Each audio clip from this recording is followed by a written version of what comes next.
Hello बच्चों, आज हम लोग बात करेंगे रिलेशन फंक्शंस की फंक्शन वाली एक्सरसाइज की, जो कि जहां तक 2.3 है अभी हमको यहां पे दिखेगा। और ये फंक्शन की एक्सरसाइज बड़े प्यार से हम लोग करेंगे, बहुत ही आसान है, एकदम आसानी से आप निकाल लेंगे। बस मेरा आपको स्टार्ट करने से पहले लेक्चर को ये सजेशन रहेगा कि इन वीडियो लेक्चर्स को सीक्वेंस या सीरियल में देखिएगा, जिससे सारे कॉन्सेप्ट बहुत ही ज़्यादा आसान लगे, रियल कॉन्सेप्ट मैथमेटिक्स का सीख पाएं और आसानी से चीज़ें समझ जाएं। चलिए बात को स्टार्ट करते हैं हम लोग और लेके चलते हैं रिलेशन फंक्शन। इसी के अंदर वो एक्सरसाइज है, ये रही आपकी एक्सरसाइज 2.3। इसे ही आज हम लोग सॉल्व करने वाले हैं, जो कि बहुत आसानी से सॉल्व हो जाएगी। पहला क्वेश्चन आपके सामने आपकी स्क्रीन पर ये रहा। अब इस क्वेश्चन को हम देखते हैं और जो ये कह रहे हैं उसको सॉल्व करने की कोशिश करेंगे। लिखा है which of the following relations are functions. ये रिलेशन फंक्शन कब बनते हैं आपको जब मालूम है, मैंने प्रीवियस लेक्चर में बताया है कि एक रिलेशन को फंक्शन बनने के लिए दो शर्तें पूरी करनी पड़ती हैं। एक तो उसके सेट ए में, अगर सेट ए से सेट बी, ये मैं आपको रिवाइज करा रहा हूं, अदरवाइज आपने पहले के लेक्चर देखे होंगे तो आपको मालूम होगा कि इसमें जितने भी एलिमेंट होते हैं, पहली कंडीशन, सबका यहां पर इमेज होना जरूरी है। यानी ए हमारा एलिमेंट, ए हमारा डोमेन हो जाना चाहिए फंक्शन का, सभी एलिमेंट का इमेज हो। दूसरा, हर एलिमेंट का यूनिक इमेज हो। सन और फादर का रिश्ता मैंने बताया था, उससे आप ध्यान रख सकते हैं। ऐसा ना हो कि एक के दो इमेज मिल जाए, दिस इज रॉन्ग।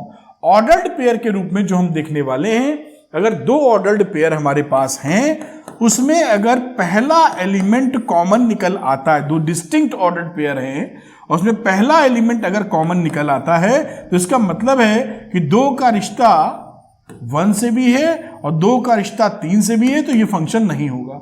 तो इसमें हम यही चीज देखेंगे कि अगर दो डिस्टिंक्ट ऑर्डर्ड पेयर्स हैं तो उनमें पहला एलिमेंट कॉमन नहीं होना चाहिए। अगर है तो वो फंक्शन नहीं है, क्योंकि उस एक एलिमेंट का दो इमेज बन जाएगा, which is not possible in case of functions. क्योंकि यहां सन और फादर का जो रिश्ता मैंने समझाया था कि एक पुत्र के या एक बेटे के कई फादर, बायोलॉजिकल कई फादर नहीं हो सकते।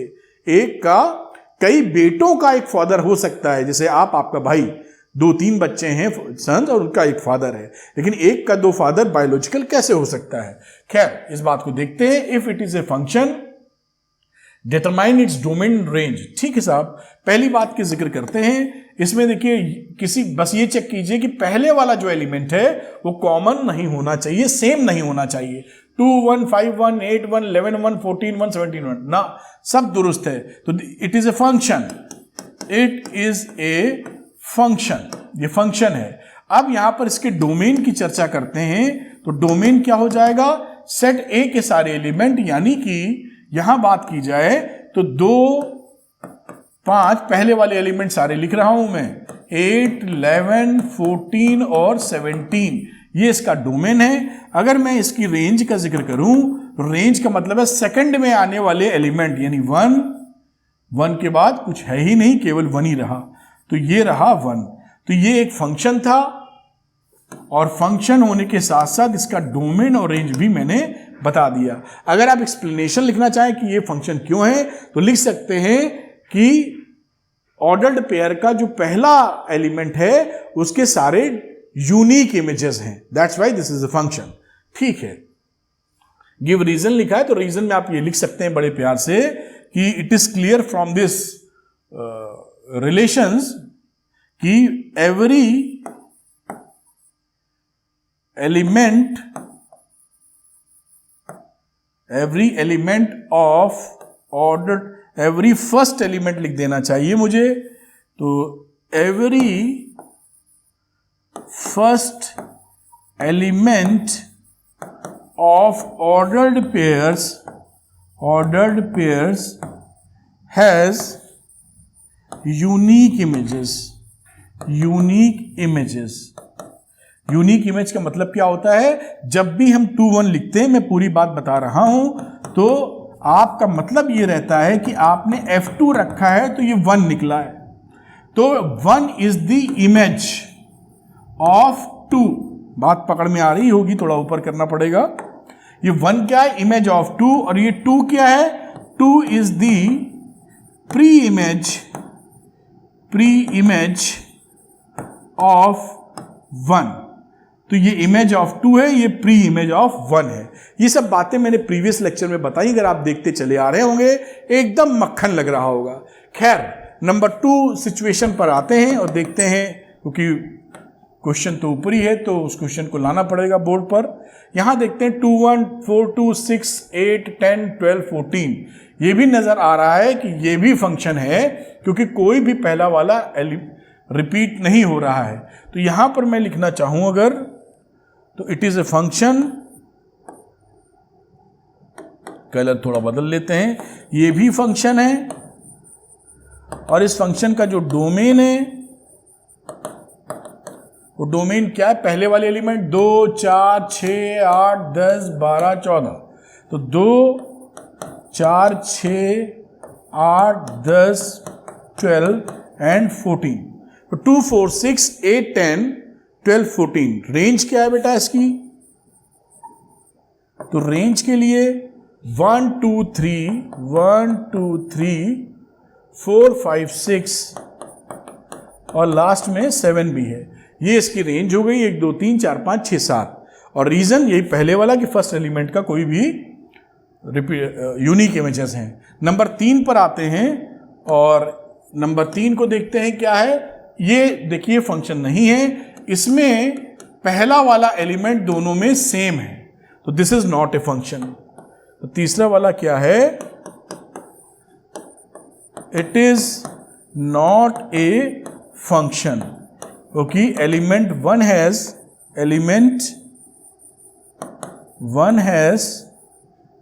2 इमेजेस, और वो 2 इमेजेस क्या हैं, 3 और 5, 2 इमेजेस 3 एंड 5, नॉट यूनिक।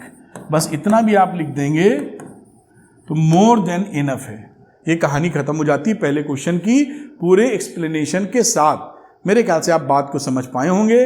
अब चलते हैं हम लोग क्वेश्चन नंबर 2 में। कुछ इसमें डायग्राम बनाने को तो नहीं बोला है, एरो डायग्राम बोला है तो बना देंगे। देखा, which of the following relations are functions, give reasons if it is a function, determine its domain. नहीं, इतनी ही बात थी, ये सवाल हो जाता है। अगले सवाल की तरफ चलते हैं बेटा हम लोग। ये रहा क्वेश्चन नंबर 2 और इसको थोड़ा सा ऊपर करना चाह रहे हैं, बहुत ही सुंदर, और यहां पर हम लोग इसको सॉल्व करते हैं। लिखा है find the domain and range, हमको डोमेन निकालना और रेंज। ध्यान रखिएगा डोमेन रेंज का मतलब क्या रहा, अगर ये 2 फंक्शन है आपस में, ये सेट ए और बी है, तो डोमेन होता है सेट का ए का सारा एलिमेंट और वो एलिमेंट जिसके इमेजेस मौजूद हो। खाली आइटम नहीं चाहिए, मतलब 4 का कोई इमेज ना हो, नहीं, ऐसा नहीं चाहिए हमको कि खाली, उसका भी होना चाहिए।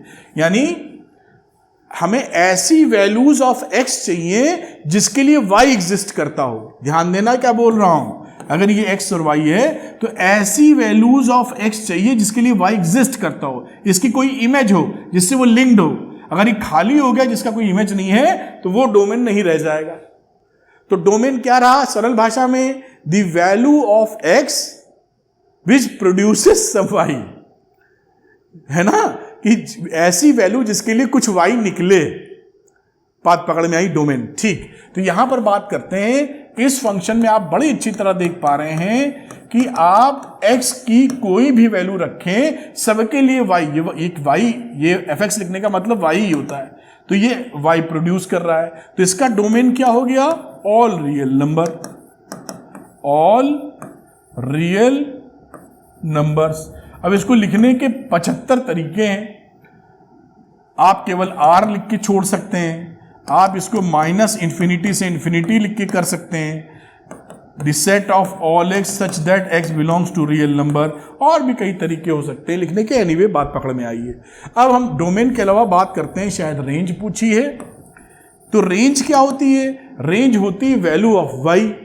भाई यहां पर जो रिलेशनशिप में है एक्स के साथ, तो value of Y which is related to X, value of Y which is related to X, ऐसा वाई नहीं जो रिलेटेड ना हो, तो कोडोमेन के अंदर आ जाएगा। बात समझ में आ रही है ना। यहां पर कोई भी एलिमेंट हो जो y में हो और इससे रिलेटेड हो x से। अगर ऐसा कोई हो गया मान लीजिए m जिसका कोई रिश्ता ही नहीं इधर से, तो वो रेंज नहीं है, वो कोडोमेन में आएगा। Are you getting my point? तो हमें ऐसा y चाहिए जिसके लिए x उपलब्ध हो, ऐसा y चाहिए जिसके लिए हमारे पास, ऐसा y चाहिए जिसके लिए x प्रोड्यूस किया जा सके, x उपलब्ध हो, उसे बोलते हैं रेंज। बस इतनी अगर आप थोड़ा ध्यान से सीखे तो बहुत आसानी सी बात। अब यहां कुछ भी x डालोगे तो y तो निकल ही आता है, बस क्योंकि ये मॉडुलस फंक्शन है और मॉडुलस फंक्शन हमेशा पॉजिटिव नंबर देता है, लेकिन यहां पर माइनस तुमने एक और लगा रखा है, तो y की वैल्यू, ये y है ना, तो y की वैल्यू क्या हो जाएगी, जितने निगेटिव नंबर है वो सब जीरो भी लेते हुए, क्योंकि x की वैल्यू जीरो रखोगे तो जीरो आ जाएगा। समझ में आ रही होगी बात मेरे ख्याल से? तो x की वैल्यू जीरो रखने पे जीरो आ जाएगा। तो क्या रहा हमारा रेंज?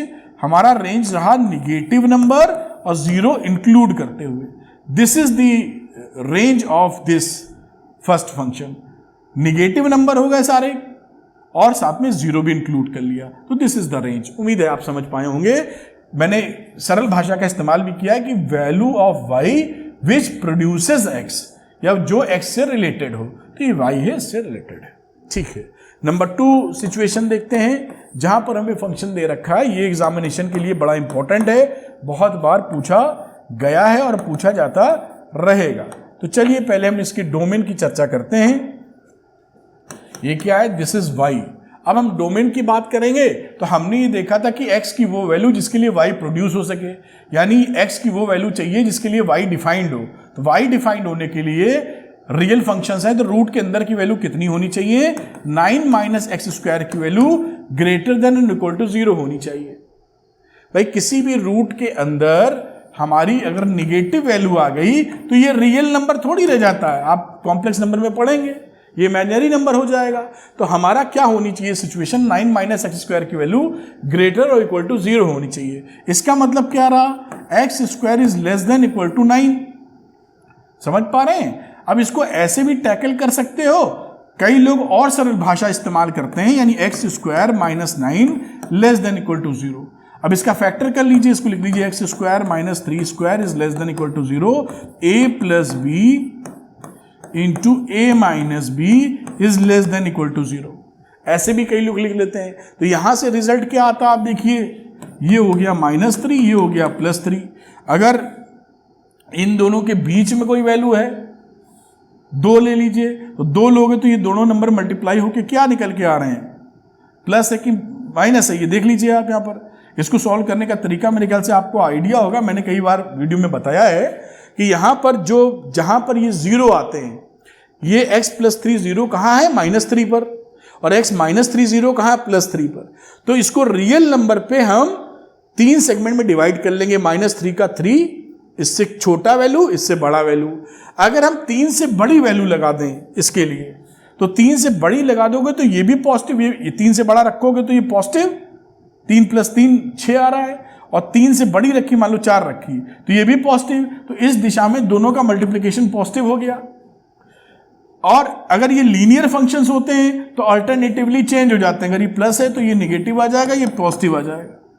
अगर आप चेक करना चाहें तो चेक भी कर सकते हैं। यहां पर -3 और 3 के बीच में कोई वैल्यू ले लीजिए। सपोज कीजिए आपने 0 ले ली, 0 भी तो इसी के बीच फॉल करेगी, और 0 डाल दो, तो 0 + 3 3, और 0 - 3 -3, तो 3 × -3 -9, तो नेगेटिव नंबर प्रोड्यूस कर रहा है। अंदाजा लग रहा है? अब इसको मैं अलग से समझाऊंगा तो बहुत ही लेंथ ब्रेथ हो जाएगी आप। और अगर -3 से छोटी वैल्यू रख दोगे, मान लो -4 रख दिया, तो -4 में ये भी निगेटिव और ये भी निगेटिव, तो निगेटिव इंटू निगेटिव मिलके पॉजिटिव हो गया। तो यहां पर हमें समझ में आया कि ये पॉजिटिव वैल्यू है, यहां निगेटिव वैल्यू है, यहां पॉजिटिव वैल्यू है, और हमको चाहिए लेस देन इक्वल टू 0, यानी इसके अंदर का मामला चाहिए। तो हम इससे क्या रेफरेंस निकाल सकते हैं कि हमारी जो x की वैल्यू है वो -3 से बड़ी और -3 से इक्वल या बड़ी और 3 के बराबर या उससे छोटी होनी चाहिए, ये रेंज। और बाकी कई बच्चे यहीं से रेफरेंस निकाल सकते हैं कि एक्स स्क्वायर 9 से छोटा या बराबर हो, तो x की वैल्यू या तो हमारी 3 से छोटी हो या बराबर हो, या -3 से बड़ी हो। तो जो भी आपको आसान लगे ये तरीका आपको आना चाहिए, ये बहुत जगह मदद करता है। और भी जब क्वाड्रेटिक इक्वेशन पढ़ेंगे तो वहां फिर से मैं समझाऊंगा इसको डिटेल में, लेकिन आप समझ पाए कि अगर लीनियर फंक्शंस आते हैं, वैसे तो इस किसी के लिए ट्रू है, अगर लीनियर फंक्शन है तो एक्सट्रीम राइट निकाल लो और उसके बाद अल्टरनेटिवली चेंज करते चले जाओ प्लस माइनस। जैसे एक्सट्रीम राइट का मतलब है कि ये पॉइंट -3 +3 हो गया था, +3 से बड़ी कोई वैल्यू, बड़ी मान लो 3 के बाद 4, 5, 6, 10 जो भी है वो वैल्यू रख के देखो क्या दे रहा है, पॉजिटिव दे रहा है तो positive minus, positive plus minus, plus minus बदलते चले जाओ। अगर ये दोनों लीनियर फंक्शन है तो, अगर लीनियर फंक्शन नहीं है तो आपको रख रख के देखना पड़ेगा कि प्लस या माइनस कौन सा आ रहा है, और जिसके लिए इनइक्वालिटी ट्रू साबित हो उसको आप अनाउंस कर दीजिए कि ये इसके अंदर सेटिस्फाई कर रही है। जैसे इसके अंदर हमने ये बातें बताई। अब ये क्या है, ये x की वो वैल्यू है जिसके लिए y प्रोड्यूस होगा, यानी डोमेन है ये। तो डोमेन क्या हो गया,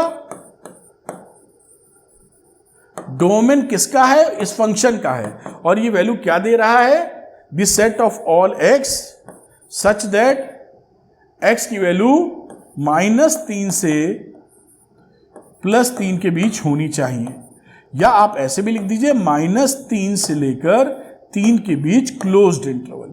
both are exactly the same thing. मेरे ख्याल से आप बात को समझ पा रहे होंगे। ये बात हो गई डोमेन की। अब इसकी बात और एक बची हुई है जिसमें हम रेंज की बात करते हैं। तो रेंज के लिए देखिए कैसे करते हैं, समझिएगा। इसको मैं ऊपर ले जाता हूं, थोड़ा सा नीचे ले लेता हूं। अब यहां पर वैल्यू हमारे पास लिखी थी y √9 - x²। तो पहली बात तुम समझ गए कि y की वैल्यू, क्योंकि रूट ये तो रेडिकल साइन है, तो y की वैल्यू ग्रेटर और इक्वल टू 0 होनी चाहिए। पहला कंडीशन तो यहीं से मिल गया, क्योंकि नेगेटिव नंबर तो हो नहीं सकता, रूट के आगे माइनस लगा ही नहीं है, तो ये होगा पॉजिटिव नंबर या 0 से बड़ा या 0 के बराबर। ठीक, अब हम सबसे पहला स्टेप क्या करते हैं, जब भी हमें रेंज निकालनी होती है हम क्या करेंगे, इस फंक्शन को x को इन टर्म्स ऑफ y लिखेंगे। अभी क्या लिखा है, y in terms of x, तो हम बोथ साइड स्क्वायर कर दे रहे हैं। x² इधर ले लो, 9 - y² इधर ले लो, और x की वैल्यू मैंने लगा दी 9 - y²। ये क्या लिखा, x in terms of y, हमेशा ऐसे कर लीजिए, क्योंकि हमें ये मालूम था कि y की, देखिए यही सब कॉन्सेप्ट है, ये y की वो वैल्यू जिसके लिए x निकले तभी तो वो रेंज में शामिल होगा। अब हम लोग x को डिफाइन करने के लिए ये क्या होना चाहिए एक्सप्रेशन, ये expression 9 - y² greater than equal to 0 होना चाहिए, तब तो x डिफाइन होगा, तब तो इससे रिश्ते में शामिल होगा। बात समझ में आ रही है। अब ये वही चीज तो है। अब यहां पर आप सॉल्व करें इसको, तो आप क्या कर सकते हैं, 9 और y² उधर ले जाइए, तो ये रहा देखिए y², और ये वही एक्सप्रेशन आ जाएगा, यानी या यही रख लेते हैं y² -9 less than equal to 0, तो ये फैक्टर वही हो गए y +3 y -3, अभी ऊपर जो किया था बेटा, और यहां से हम बात सीख चुके थे कि जो y की वैल्यू है वो -3 से लेकर 3 के बीच आनी चाहिए। एक तो कंडीशन ये मिली, और दूसरी कंडीशन पहले से हमारी पास है, दोनों एक साथ ट्रू होनी चाहिए, एंड आता है, तो दोनों ट्रू होने के लिए यहां पर देखिए, मैं थोड़ा सा इसको बता दूं जिसे आप पकड़ पाए।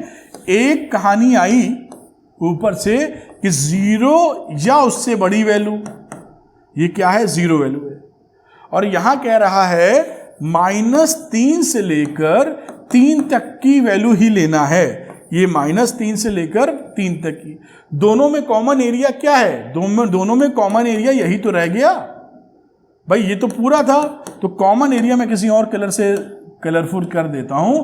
कॉमन एरिया केवल इतना रहा, 0 से लेकर 3 तक की बात, this is a common area, यही ट्रू है। ये क्या है, 0 और ये है 3, यानी इन दोनों को अगर इंक्लूड किया जाए तो now we can write range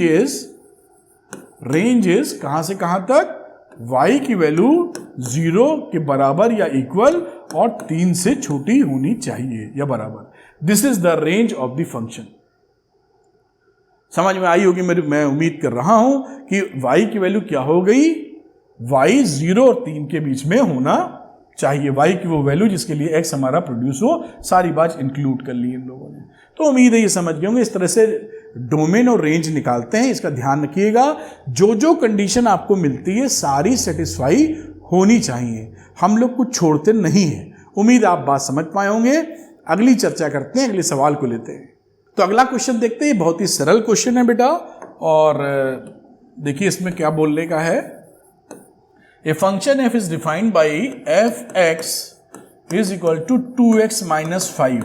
ये फंक्शन है, write down the values f0। तो f0 का मतलब क्या है, x की जगह आपने 0 डाल दिया है, तो 2 इंटू 0 माइनस 5, बस ये आ गया साहब -5। नंबर 2 देखिए f7, तो x की जगह 7 डाल दो, तो 2 इंटू 7 माइनस 5, क्या वैल्यू होगी 14 minus 5 which is equal to 9। Number 3 ले लो, बहुत ही आसान, जरूरत से ज्यादा ये सवाल क्यों दिया समझ में नहीं आता। -3, ये तो 9th क्लास में ऐसा कुछ सीखा था हम लोगों ने। तो x की जगह -3 डाल दो, तो 2 इंटू -3 -5, तो -6 और -5 कितना हो गया -11। इसमें क्या रखा है, ये सवाल हो गया। तो ये क्वेश्चन मेरे ख्याल से धुप्पल में आ गया है, ये 9th क्लास वाला क्वेश्चन है जो 11th में हम लोग कर रहे हैं। खैर क्वेश्चन नंबर 4 पे आ जाते हैं और देखते हैं इसमें हमारे लायक क्या है। तो इस क्वेश्चन को समझने का प्रयास करते हैं। The function t which maps temperature in degrees Celsius into temperature in degree Fahrenheit is defined by Tc is equal to 9c upon 5 plus 32। ये आप देख पा रहे हो, फंक्शन टाइप का लिख दिया है। अब हमें निकालनी है फाइंड T0।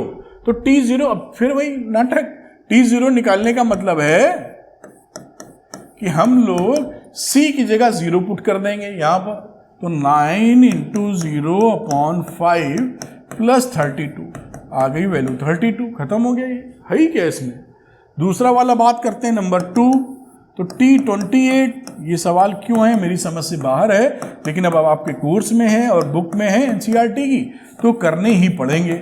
अब इसको सॉल्व कर डालो, जब इसको सॉल्व करोगे तो आ जाएगी वैल्यू 412 अपॉन 5। जोड़ घटा लेना, वो आप हमसे बहुत ही ज्यादा बेहतर कर लेंगे।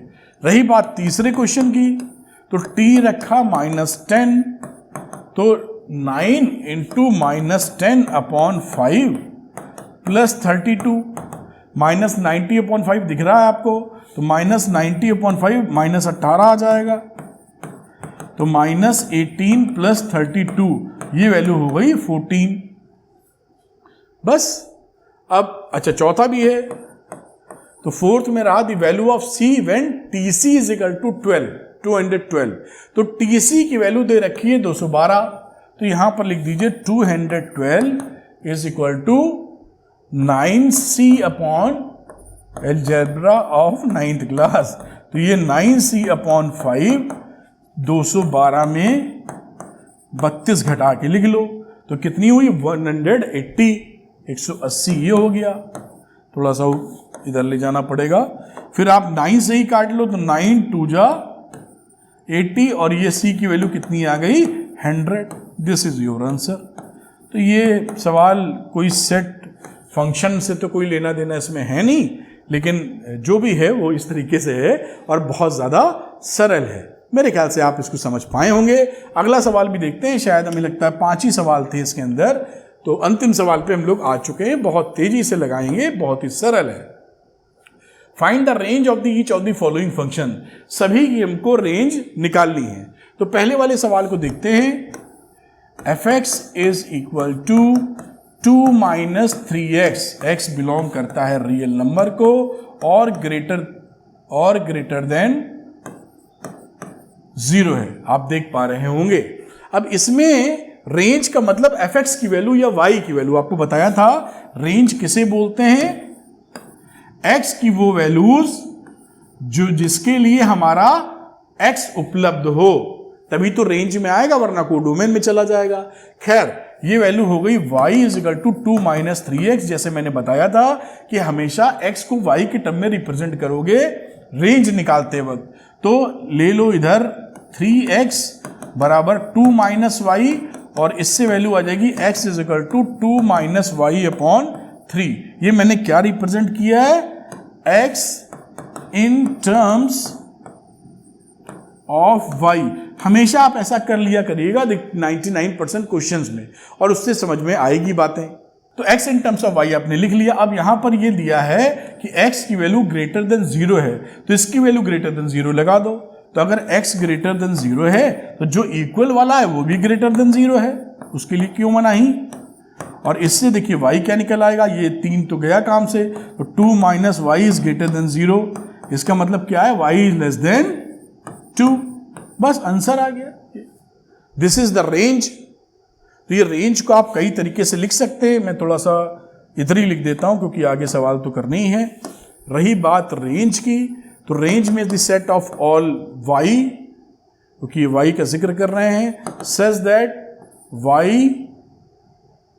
Is less than 2 and y belongs to real number, ऐसे भी लिख सकते हैं। या आप इंटरवल वाले सेट का जिक्र करें तो माइनस इंफिनिटी से लेकर 2 को लेना नहीं है, ऐसे लिख सकते हैं। जहां लिख सकते हैं y belongs to minus infinity to 2। इस तरीके से कई तरीके से इसको रिप्रेजेंट किया जा सकता है, बिल्कुल आसानी से समझ में आता है। ये है रेंज की कहानी। अब ये पहला वाला हो गया। दूसरे वाले की बात करते हैं, जहां लिखा है F X is equal to X square plus 2, X is a real number. तो सेकेंड केस में जहां में दिया है F X is equal to X square plus 2, जहां X is a real number. बहुत ही सरल सवाल। अब यहां पर हम लोग क्या करेंगे, y is equal to F X, या हम x स्क्वायर प्लस 2 ले लेते हैं। यहां पे भी क्या करेंगे, x in terms of y लिखेंगे। तो मैं लिख देता हूं x स्क्वायर y माइनस 2, फिर x is equal to under root y minus 2। ये क्या लिखा है, x in terms of y, ऐसे लिख लिया करिए। अब इन्होंने कहा x रियल नंबर होना चाहिए। अब अगर x रियल नंबर होना चाहिए तो यहां देखिए एक कंडीशन यहां पर ध्यान रखिएगा। यहां से एक कंडीशन क्या मिल चुकी है, x स्क्वायर है, कोई भी रियल नंबर स्क्वायर होता है इक्वल टू 0 और ग्रेटर देन 0, यानी ये जो y की वैल्यू है ये हमेशा, अगर ये 0 हो भी गई तो ये y हमेशा ग्रेटर देन इक्वल टू 2 मिलेगा। ये आपको तुरंत दिखना चाहिए इसमें, मुझे तो यहां दिख रहा है भाई x की वैल्यू कह रहा रियल नंबर, तो किसी भी नंबर का आप स्क्वायर कर दीजिए आप, तो वो कम से कम 0 होगा, निगेटिव तो प्रोड्यूस नहीं करता, या उससे ज्यादा होगा। अगर ये 0 हुआ तो इसकी मिनिमम वैल्यू 2 हो जाएगी, अदरवाइज ग्रेटर देन 2, क्योंकि इस 2 में कुछ घटेगा तो है नहीं कभी। ठीक, अब यहां पर बात समझने की कोशिश करें। ये जो यही वैल्यू यहीं से निकलेगी, देखिए वही जो मैंने समझाया है। x बोल रहा है x is a real number, इसको रियल होने के लिए रूट के अंदर वाली क्वांटिटी क्या होनी चाहिए, ग्रेटर देन इक्वल टू 0। तो इसका मतलब है कि रूट के अंदर वाली क्वांटिटी हमारी ग्रेटर देन इक्वल टू 0 होनी चाहिए। और यहां से वैल्यू क्या मिलती है, y is greater than equal to 2। और पहले वाले से जो लॉजिक आ रहा था वो भी बिल्कुल दुरुस्त था। तो दिस इज योर आंसर। तो इसका रेंज क्या हो गया, आप रेंज लिखना चाहिए तो 2 से बड़ा या 2 को इंक्लूड कर लो और इन्फिनिटी तक लेके छोड़ दो। तो इस तरीके से आप इसको लिख सकते हैं। या अगर सेट की भाषा में लिखना चाहिए तो कुछ भी नहीं, बहुत आसान, the set of all y such that y must be greater than equal to 2 and y belongs to real number। बस बात खत्म हो गई, ये कहानी इसकी होगी। सो सिंपल, बहुत ही आसान। चलते हैं इसके लास्ट पार्ट पे। तो बच्चों आते हैं इसके लास्ट पार्ट पे, देखते हैं वो क्या है। और ये थर्ड वाला पार्ट है इसका, F X equal to X, X is a real number. ये तो कुछ जरूरत से ज़्यादा सीधा साधा है लग रहा है। तो ये तीसरे पार्ट को हम लोग लेते हैं, और यहाँ y is equal to F X, और ये एक आइडेंटिटी फंक्शन के रूप में दिया गया है, और x is a real number, x is a real number. अब यहाँ साफ जान रहे हैं y is equal to X है, तो x अगर रियल नंबर है तो y भी रियल नंबर होगा। x रियल नंबर है तो आपको मालूम है कि y भी रियल, दोनों इक्वल हैं। y रियल नंबर का मतलब खत्म हो गया। इसका रेंज क्या रहा, अगर आप रेंज लिखना चाहें तो रियल नंबर के लिए minus infinity two plus infinity mention करते हैं, या सेट थ्योरी के हिसाब से सेट बिल्डर फॉर्म में लिखें, the set of all y such that y belongs to real number. ये काम, इसकी कहानी हो गई खत्म। ये इसकी एक्सरसाइज थी फंक्शन की छोटी। मेरे ख्याल से मैंने अच्छा एक्सप्लेन किया, आपको समझ में आया होगा, और आप इसके नोट्स बनाते रहिए। जैसे बहुत ही बढ़िया कॉन्सेप्ट समझ में आए और आपका कॉन्फिडेंस बिल्डअप हो, लगे यार मैथमेटिक्स बहुत आसान है और इट इज़ अ गेम, समझ में आ जाए तो मज़ा ही मज़ा है कि नहीं। और आपको सजेशन जैसा मैं देता रहता हूं कि इन वीडियो लेक्चर्स को अगर आप सीक्वेंस में देखेंगे सीरियल वाइज, तो आपको मैथमेटिक्स बहुत सरल लगेगी, क्योंकि मैं कठिन से कठिन टॉपिक को सरल करके आपके सामने लेके आऊंगा। Thank you very much, wish you all the best.